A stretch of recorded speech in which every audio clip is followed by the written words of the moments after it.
प्यारे बच्चों, आज का जो मेनली वीडियो है ये उन बच्चों के लिए है जिनको कि नीट के एग्ज़ाम देते हैं। उनके स्कोर भी अच्छा आता है, उनका रैंक भी अच्छा रहता है, लेकिन उन्हें मालूम नहीं है कि काउंसलिंग हम लोग कौन कौन से लेवल पर कर सकते हैं, कैसे कर सकते हैं। और वो जाकर किसी न किसी दूसरे जगह कॉलेज में डायरेक्ट एडमिशन ले लेते हैं, जिससे कि उनको बहुत ही अच्छा कॉलेज भी नहीं मिल पाता है और उनको आगे जाकर बहुत सारे फीसेस भी भरना पड़ता है। तो चलिए आज मैं आपको इन्फॉर्मेशन देता हूँ मेनली काउंसलिंग से रिलेटेड। जो भी बच्चे अगर 10वीं के बाद नीट एग्जामिनेशन तैयारी करने के लिए आते हैं, उनको 10+2 साइंस से करना होता है, जिसके लिए मिनिमम एज की रिक्वायरमेंट है 17 ईयर्स। उनको individually physics, chemistry, biology and English में पास होना चाहिए। साथ ही जो मिनिमम एग्रीगेट मार्क्स है फिजिक्स में 50%, केमिस्ट्री, बायोलॉजी और बायोटेक्नोलॉजी में, इन चारों सब्जेक्ट में आपका मिनिमम परसेंटेज जो मार्क्स होना चाहिए 50% होना चाहिए। और जो बच्चे खासकर OBC and SC and ST category से बिलोंग करते हैं उनका मार्क्स 40% होना चाहिए एग्रीगेट। और जो बच्चे पीडब्ल्यूडी से बिलोंग करते हैं, दैट मीन्स हैंडीकैप्ड हैं, तो उनके लिए 45% क्राइटेरिया रखा गया है। ये बेसिकली नीट एग्जामिनेशन के लिए क्राइटेरिया है। जिन बच्चों का 12वीं में इतने मार्क्स हैं वो बच्चे आगे परस्यू कर सकते हैं। आगे अब आपको दिखाते हैं कि टोटल जो नंबर ऑफ सीट्स हैं नीट्स के द्वारा कितना है। टोटल एमबीबीएस के लिए सीट्स हैं 1,09,145 सीट्स हैं। बीडीएस के लिए जो सीट है वो 27,868 सीट है। बीएससी नर्सिंग के लिए जो सीट है 1,000 सीट्स है। ये सारे सीट्स जो है नीट के काउंसलिंग के द्वारा फिल किया जाता है। उसके लिए जो वेबसाइट है, बच्चों ध्यान दीजिएगा, इसके लिए जो वेबसाइट है काउंसलिंग के लिए, ऑल ओवर इंडिया का काउंसलिंग जो होता है वो होता है https://mcc.nic.in। ये लिंक आपको यहाँ पर लिखा गया है। इस लिंक पर क्लिक करके आप जो है ऑल ओवर इंडिया काउंसलिंग कर सकते हो। जब आपका नीट का एग्जामिनेशन खत्म होता है, रिजल्ट आता है, उसके बाद ये साइट ओपन होता है।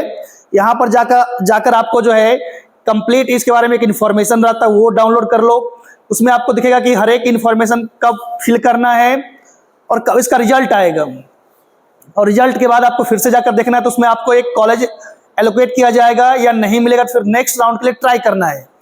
इस प्रोसेस को कंटिन्यू अगर फॉलो करोगे तो आपको जाकर नीट के द्वारा जो है काउंसलिंग कर सकते हैं। और बच्चों काउंसलिंग मेनली 2 स्टेज में होता है। एक तो होता है ऑल ओवर इंडिया लेवल पर, दूसरा होता है स्टेट लेवल पर। तो जो ऑल ओवर जो सीट है उसका 85% सीट जो है स्टेट के अंदर होता है, और जो ओनली 15% जो है सीट्स वो सिर्फ होता है ऑल ओवर इंडिया कोटा से। टोटल जो और कुछ सीट्स हैं जो समझिएगा ध्यान से, कुछ सीट्स ऐसे भी हैं जो कि सिर्फ सेंट्रल गवर्नमेंट के अंतर्गत ही है। जो सेंट्रल गवर्नमेंट के एम्स कॉलेज हो गया या जो भी सेंट्रल गवर्नमेंट का कॉलेज है, ईएसआईसी का जो कॉलेज हो गया, उसमें मैक्सिमम सीट जो फिल किया जाता है वो मेनली सेंट्रल गवर्नमेंट के द्वारा ही फिल किया जाता है। मतलब mcc.nic.in के द्वारा ही फिल किया जाता है। लेकिन जो भी किसी स्टेट का गवर्नमेंट मेडिकल कॉलेज है उसमें जो सीट फिल होता है उसका मैं बोल रहा हूं कि 85% सीट स्टेट के द्वारा फिल किया जाता है और 15% seat all over India quota से, दैट मीन्स एमसीसी के द्वारा जो काउंसलिंग होता है उसके द्वारा किया जाता है फिल। ये दोनों प्रोसेस पैरेलल चलता है। जब काउंसलिंग भी अगर आप कीजिएगा तो ऐसा नहीं कि ऑल ओवर इंडिया करने के बाद फिर स्टेट कोटा करना है। ऑल ओवर इंडिया का भी काउंसलिंग होता है, पैरेलली आपके स्टेट गवर्नमेंट का भी काउंसलिंग होता है। मैं भी आपको इन्फॉर्मेशन दूंगा कि स्टेट कोटा के लिए हर एक स्टेट का अलग अलग वेबसाइट होता है। ये तो हो गया एक आपका ऑल ओवर इंडिया कोटा का वेबसाइट, जिस पर जाकर आप सारे इन्फॉर्मेशन फिल कर दोगे, आपको सारे इन्फॉर्मेशन मिल जाएंगे वहां से कि कौन से रिजल्ट कब आने हैं और कब से सेकेंड राउंड कब करना है, थर्ड राउंड कब करना है, वो सारे इन्फॉर्मेशन इस साइट पर आपको मिल जाएगा। नेक्स्ट ध्यान दीजिएगा कि देखिए, और इसके अलावा जो मेन चीज बहुत बच्चों को जानकारी नहीं है कि जिनके अगर रैंक ज्यादा है, जिन बच्चों का रैंक अगर ज्यादा हो जाता है वो बच्चे सोचते हैं कि हमें कुछ मिलेगा ही नहीं, जबकि उन बच्चों के लिए भी जो है काउंसलिंग होता है प्रॉपर।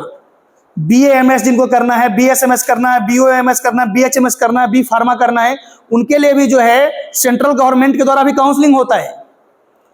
उसके द्वारा जो है बहुत सारे सीट्स फिल किए जाते हैं। उसके लिए जो वेबसाइट है, देखिए Ayush admission central council committee जो है ये फिल करती है।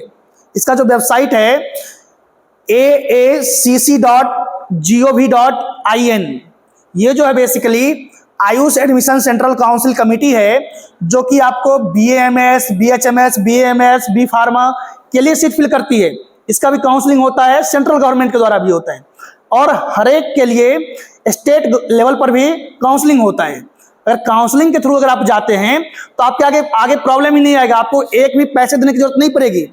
इसका मेनली फायदा है, और आपके रैंक पर जो बेस्ट कॉलेज है वो मिल पाएगा। तो इसकी जानकारी आपको होना चाहिए। आपको कहीं भी किसी भी कॉलेज में डायरेक्टली जो एडमिशन लेते हो, कहीं भी डोनेशन देते हो, ये चीज़ सही नहीं है। तो इसके लिए मैं आपको ये जानकारी दे रहा हूँ कि हर एक चीज़ के लिए, चाहे BAMS करो, बी फार्मा करो, BHMS करो, BAMS करो, उसके लिए प्रॉपर काउंसलिंग होता है। आप आसानी से ज़्यादा रैंक में भी कर सकते हो काउंसलिंग। आगे देखिएगा ध्यान से, जैसे कि अगर आप स्टेट काउंसलिंग की बात करेंगे तो किसी भी स्टेट का अगर कॉलेज है तो उसका 85% सीट जो है वो स्टेट कोटा के द्वारा भरा जाता है, और रिमेनिंग जो 15% बच गया वो सीट सिर्फ ऑल ओवर इंडिया कोटा के द्वारा भरा जाता है। जैसे कि अगर आप महाराष्ट्र से हो, महाराष्ट्र में टोटल 32 गवर्नमेंट कॉलेज हैं। इस कॉलेज में अगर आपको MBBS करना है, BDS करना है, BAMS करना है, BHMS, BUMS, बी फार्मा कुछ भी अगर करना है, उसके लिए काउंसलिंग, स्टेट का जो काउंसलिंग का वेबसाइट होता है वो होता है ctcell.mahacet.org. इस वेबसाइट पर जाकर आप इंफॉर्मेशन कलेक्ट कर सकते हो, और वहां से आप काउंसलिंग कर सकते हो स्टेट के लिए, जिसके द्वारा 85% सीट फिल किया जाएगा। इसमें आप सारे काउंसलिंग कर सकते हो, MBBS, BDS, BHMS, BAMS सब के लिए। और अगर आप जो दूसरे स्टेट, जैसे कि रिमेनिंग अगर आप बिहार से हो, तो आपका जो है टोटल 13 कॉलेजेस हैं, गवर्नमेंट कॉलेज हैं बिहार में, जिसमें अगर आपको एडमिशन लेना है तो उसके लिए आपको जाना पड़ेगा वेबसाइट www.bcecboard.bihar.gov.in। अगर इस वेबसाइट पर क्लिक करोगे तो जाकर आप यहां से काउंसलिंग कर सकते हो। वहां पर UG मैक नंबर ID आता है, वहां से आप काउंसलिंग करके आगे प्रोसीड कर सकते हो, जो कि बिल्कुल ही ऑल ओवर इंडिया काउंसलिंग के पैरेलली चलता है। ध्यान रखिएगा इस चीज को, क्योंकि आपका डेट लैप्स कर जाता है कभी भी, ये काउंसलिंग दोनों पैरेलल चलता है। एक का अगर फर्स्ट राउंड क्लियर हुआ तो प्रत्येक हर एक स्टेट का भी फर्स्ट राउंड कंप्लीट होता है, फिर सेकंड राउंड के लिए फिर अप्लाई कर जाता है। बच्चे मतलब सेकंड अप्लाई के लिए, सेकंड राउंड के लिए अप्लाई करते हैं, और ये प्रोसेस हर एक स्टेट का पैरेलली चलता है। अब जैसे कि अगर आप नेक्स्ट स्टेट देखें, जैसे कि अगर आप जो है यूपी से हो, उत्तर प्रदेश से हो, तो उत्तर प्रदेश में जो है टोटल 33 गवर्नमेंट मेडिकल कॉलेज हैं, 2 एम्स हैं, 2 सेंट्रल गवर्नमेंट के कॉलेज हैं, और 32 प्राइवेट मेडिकल कॉलेज हैं। हर एक का जो है काउंसलिंग जो टोटल सीट्स है MBBS के लिए यूपी में, वो 4500, दैट मीन्स 4553 MBBS सीट्स हैं, गवर्नमेंट सीट्स, और 5600 हैं प्राइवेट सीट्स। उसके द्वारा आप MBBS कर सकते हो। इसके लिए जो वेबसाइट है वो है आपका upneet.gov.in। इस वेबसाइट पर आप जाकर लॉगिन करके सारे इंफॉर्मेशन फिल करके आप गवर्नमेंट के लिए काउंसलिंग कर सकते हो, और वहां से आपको जो भी है, चाहे MBBS गवर्नमेंट कॉलेज लेना है या BDS, BAMS, जो भी अगर कॉलेज में आपको एडमिशन लेना है उसके लिए काउंसलिंग आप कर सकते हो। आगे जो है नेक्स्ट है आपका गुजरात। गुजरात के लिए अगर आपको काउंसलिंग करना है तो 23 गवर्नमेंट मेडिकल कॉलेज हैं टोटल गुजरात में, और 17 प्राइवेट मेडिकल कॉलेज हैं। अगर उसके लिए काउंसलिंग करना है तो उसके लिए वेबसाइट है www.medmgujarat.org। इस वेबसाइट पर क्लिक करके यहाँ पर आपको इन्फॉर्मेशन मिलेगा, उसके अकॉर्डिंग प्रोसीड करके आप काउंसलिंग कर सकते हो। ये डिपेंड करता है कि आप जिस स्टेट से हो उस स्टेट के लिए आप उसकी वेबसाइट में बता रहा हूँ, उस पर जाकर क्लिक करेंगे और उसके द्वारा क्या कर सकते हैं, आप काउंसलिंग कर सकते हो। आगे देखिएगा, नेक्स्ट है आपका केरला। केरला के लिए जो है टोटल 12 गवर्नमेंट मेडिकल कॉलेज हैं, 21 प्राइवेट कॉलेज हैं, 1755 MBBS गवर्नमेंट कॉलेज हैं, सीट्स हैं, और 2700 MBBS प्राइवेट सीट्स हैं। इसके लिए जो साइट है, वेबसाइट है cee.kerala.gov.in/CEE/index.ml.php। इस पर अगर आप क्लिक करोगे तो आपको जो है केरला के लिए काउंसलिंग कर सकते हो। नेक्स्ट जो है राजस्थान है, 25 गवर्नमेंट मेडिकल कॉलेज है, 1 एम्स है, 9 प्राइवेट कॉलेज है। टोटल जो है 3424 MBBS गवर्नमेंट सीट्स हैं, 1650 MBBS प्राइवेट सीट्स हैं।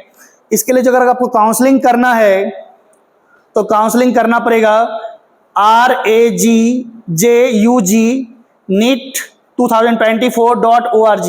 ये देखिए वेबसाइट जो है कहीं किसी किसी स्टेट में चेंज भी होता है पर ईयर, तो आप उसके अकॉर्डिंग चेक करके काउंसलिंग कर सकते हो, ठीक है, क्योंकि यहाँ पर 2024 के लिए दिख रहा है वेबसाइट। नेक्स्ट जो है जैसे गोवा में मेनली एक ही गवर्नमेंट मेडिकल कॉलेज है जिसमें कि टोटल 200 MBBS गवर्नमेंट सीट्स हैं। उसके लिए जो है आप वहाँ पर जाकर उसकी वेबसाइट्स पर जाकर अप्लाई कर सकते हो और गवर्नमेंट मेडिकल कॉलेज के लिए काउंसलिंग कर सकते हो।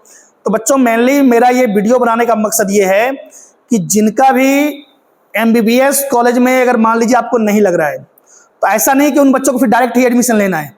उनके लिए भी जो बच्चे BHMS, BAMS, BOMS में लेना चाहते हैं उनके लिए भी काउंसलिंग का प्रोसेस होता है। आप उस काउंसलिंग को फॉलो कीजिए, आपको बेस्ट कॉलेज मिलेगा, उसमें कोई बुराई नहीं है। बट अगर आप क्या करते हो डायरेक्ट किसी भी कॉलेज में जाते हो तो आपको डोनेशन लगेगा और वो एक तरह से उसमें आपको बहुत सारे बेनिफिट्स नहीं मिल पाता। जैसे कि अगर किसी भी कॉलेज से जो आपको अगर राउंड के थ्रू जाते हो, काउंसलिंग के थ्रू जाते हो तो आपको स्कॉलरशिप मिलता है। अगर डायरेक्ट किसी भी कॉलेज में जाओगे तो स्कॉलरशिप नहीं मिलेगा और भी आपको जो फीस ज़्यादा लिया जाता है डायरेक्ट एडमिशन लेने में। ये सारे आपके लिए क्या है डिसएडवांटेजेज हैं। तो इससे बचने के लिए मैं बता रहा हूँ कि आप सभी बच्चे जो भी जिनका भी मार्क्स आता है नीट के एग्जाम में, तो मार्क्स के अकॉर्डिंग क्या करें, आप लोग काउंसलिंग करें और काउंसलिंग के बाद ही एडमिशन लें, ठीक है। चलिए thank you all of you.